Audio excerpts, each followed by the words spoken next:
हम लोग पे कार्रवाई न कर दे। तमाम तरह की हम लोगों को दिक्कतें होने लगा, इसलिए हम लोगों ने आप लोगों को सेवा देने में असमर्थता व्यक्त करने लगे और अंत तक हम लोग आपका साथ नहीं दे पाए। परंतु जब भी कभी आवश्यकता पड़ेगी, जब भी कभी जरूरत पड़ेगी, जब भी कभी लगे नेसेसरी कि नहीं हम लोग आप लोगों के साथ रह करके चलना है, तो हम लोग आप लोगों के लिए हम राजेश सर या गौरव सर या जितने भी टीम मेंबर हैं, लीडरशिप की भावना से आप लोगों के साथ बिल्कुल सदैव तत्पर रहेंगे। और इसी क्रम में इस कोचिंग को चिराग देने वाले, इस कोचिंग को उजाले की तरफ ले जाने वाले आदरणीय अशोक जी को मैं कोटि कोटि नमन करता हूं, क्योंकि यह कोचिंग सन 2013 में साथियों परम आदरणीय राजेश सर जी के द्वारा स्थापित किया गया था। उसमें मैं यूं कहें तो स्टेफनी की काम करता था या गैलरी वाइडिंग की तरह काम करता था। मैं इनके साथ हमेशा चलना और इनकी ही देखरेख में आप लोगों को हम लोगों ने यही सोच करके, यही विचार लगा करके हम लोगों ने सोचा कि जितने भी हमारे क्षेत्र के बच्चे हैं जो ITI होल्डर हैं, उनको क्यों न एक मंच पर एक कोचिंग का स्वरूप दे करके सबको एकत्रित करके इकट्ठा किया जाए और सबको एजुकेशन के रूप में एक शिक्षा रूपी तारीख दिया जाए। उसी तारीख की बदौलत हम लोगों ने सबसे पहले 4-5 लोगों को एकत्रित करके एक छप्पर में, जिसको देहात की भाषा में पलान बोलते हैं, वहां पढ़ाने का काम किया। उसमें से भी कुछ बच्चे वही तारीख स्वरूपी शिक्षा को ग्रहण करके उन्होंने UPPCL में परचम लहराया। इस कोचिंग में भी बहुत सारे बच्चे आए, सभी बच्चों ने अपने आप को एजुकेटेड किया, अपने आप को प्रशिक्षित किया, अपने आप के ताकत को पहचाना, अपने अंदर साहस भरा, निडर भरा और उन्होंने कहीं न कहीं UPPCL में या अन्य क्षेत्रों में भी अपना परचम लहराने का काम किया। तो हमारा उद्देश्य साथियों, हम लोग चूंकि बहुत ही पिछड़े क्षेत्र से हैं, बहुत ही अंचल क्षेत्रों से हैं, जितने भी देहात के हम लोग चूंकि रूरल ग्रामीण क्षेत्र से आते हैं, हम लोग को कोई मोटिवेशन देने वाला नहीं होता है, कोई गाइडलाइन देने वाला नहीं होता है, कोई बताने वाला नहीं होता है कि आपके अंदर क्या ताकत है, आप क्या कर सकते हो, आपके अंदर कैसी ऊर्जा है, आप अपने ताकत के बल पर बड़े से बड़े पत्थर को तोड़ करके आप रास्ता बना सकते हो। इसी उद्देश्य के साथ हम लोगों ने कोचिंग का स्थापना किया और आप लोग को इस चटाई पर, इस दरी पर बैठा करके सेवा भावना से शिक्षा के रूप में आप लोग को ऊर्जाकृत किया। इसमें से बहुत साथी बीच में कोचिंग छोड़ दिए थे, जिनको बहुत सूचना के माध्यम से, टेलीफोन के माध्यम से, व्हाट्सएप के माध्यम से बताया गया कि नहीं आप लोग कोचिंग मत छोड़िए। तो बहुत साथी आए कोचिंग में, जो साथी नहीं आ रहे हैं उनको भी आप लोग अग्रेसिव करिए, क्योंकि अभी आप लोग यंग हैं, हम लोग से ज्यादा एनर्जाइज है। आप लोग जो चीज पढ़ेंगे, आप लोग की मेमोरी बहुत ही तेज है, बहुत ही शार्प है। आप जो चीजें पढ़ेंगे आपको बिल्कुल कॉन्सेंट्रेशन से बहुत जल्दी याद होगा।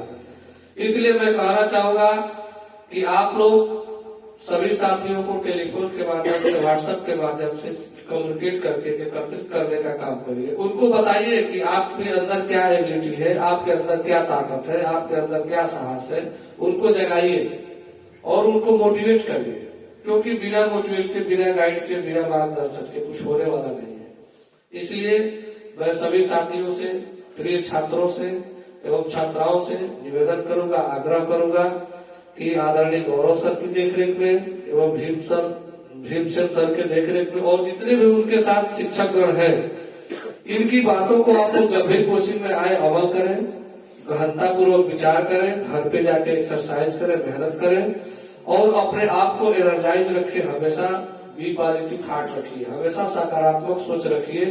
कठिन से कठिन परिस्थितियों में अपने रास्ते को ढूंढने का लक्ष्य, प्राप्त करने का लक्ष्य देखिए, तब जाके कहीं न कहीं हम और आप एक ऊपरी मंजिल को प्राप्त कर सकते हैं। पतन को भी पता होता है कि एक दिन हमको कचरे के डब्बे में जाना होता है, लेकिन फिर भी वो आकाश की ऊंचाइयों को छू करके दिखाता है। उसी तरह से हम लोग भी, यह जीवन उतार चढ़ाव भरा हुआ है, विभिन्न परिस्थितियों से झगड़ा हुआ है। हम लोग के एजुकेशन को थोड़ा बहुत मैं मानता हूं कि कोरोना काल जब आया, वैश्विक ये जब कोरोना आया तो हम लोगों का शिक्षा या बहुत सारे टीचर लोग भी अपने मार्ग से थोड़ा सा हट गए, परंतु बहुत से जो बच्चे थे उन्होंने पढ़ाई में 2 साल 1.5 साल जब पढ़ाई नहीं हुआ तो उनका दिमाग थोड़ा सा डल हो गया, मैं मानता हूँ। लेकिन इसका मतलब ये नहीं कि हमारा भविष्य अंधकार में है। हम अपने भविष्य का निर्माण खुद कर सकते हैं, खुद अपनी उज्जवल भविष्य का गठन कर सकते हैं, और यह सिर्फ और सिर्फ एजुकेशन से हो सकता है। यदि आप सपने में सोच रहे हो कि नहीं मैं ये कर दूंगा, मैं अपने मंजिल को पा जाऊंगा, तो बिना संघर्ष किए कुछ मिलने वाला नहीं है साथियों। और सबसे बड़ा आप लोगों का प्रेरणा स्रोत आज की दुनिया में जो शक्ति है, जो पावर है, वो सिर्फ और सिर्फ एजुकेशन है, क्योंकि शिक्षा के दम पर ही बड़े से बड़े ताले को आप लोग खोल सकते हैं। इसलिए मैं चाहूंगा सभी साथियों से कि आप लोग कोचिंग में आवे, चाहे नहीं भी आ रहे हो, जिनकी इच्छा नहीं भी हो उनका भी हम स्वागत करते हैं। आप लोग जहां रहे वहां स्वस्थ रहिए और अपने आप को एजुकेशन के प्रति झोंक दीजिए। जिस तरह से आप लोग के समक्ष देख रहे होंगे ये प्रतिमा लगा हुआ है, फोटो लगा हुआ है माता सावित्रीबाई फुले का। इन्होंने 1818 में सबसे पहले इन्होंने और इनके पतिदेव ने, उनका नाम था कौन, फुले जी थे, नाम पंडित ज्योतिबा राव फुले जी। इन्होंने सर्वप्रथम स्कूल की स्थापना सन 1818 के समथिंग में इन्होंने किया था, और वहां पर बच्चों को एजुकेटेड कराने का काम किया था। ये जब गली से गुजरती थी, जब रास्ते से गुजरती थी गांव से, तो वहां की मोहल्ले की महिलाएं इन पे हंसती थी, इनके ऊपर बहुत सारे लोग कीचड़ फेंकते थे। ऐसा इतिहास में लिखा गया है, ऐसा कहा गया है, ऐसा चरितार्थ है।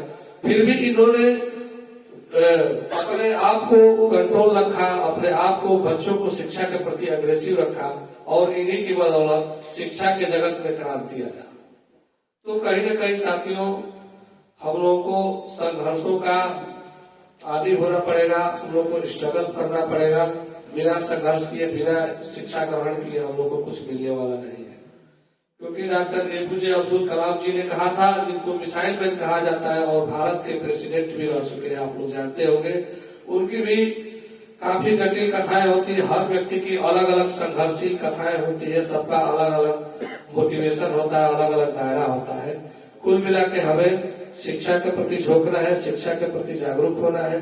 जो आप लोग व्हाट्सएप पे अत्यधिक समय देते हैं, फेसबुक पे समय देते हैं, ट्विटर पे समय देते हैं, उन सभी दिए हुए समय को, जो फालतू का समय आप लोग देते हैं, उनको आप लोग कंट्रोल करिए। खासतौर से जो बच्चे पढ़ने वाले हैं, आप अपना टाइम बना लीजिए कि मुझे कितना से कितने समय तक पढ़ना है, कब हमको फोन पिकअप करना है। जब आप पढ़ रहे हैं, ज्यादा आपका फोन आ रहा है तो फोन आप साइलेंट रख सकते हैं।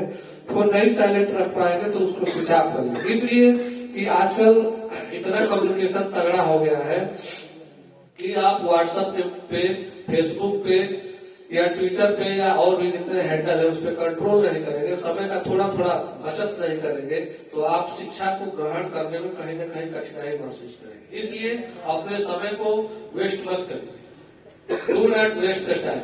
अपने समय को वेस्ट या नष्ट मत करिए, आप अपने समय को सदुपयोग में लाइए, उसको अपने शिक्षा के प्रति जागृत करिए।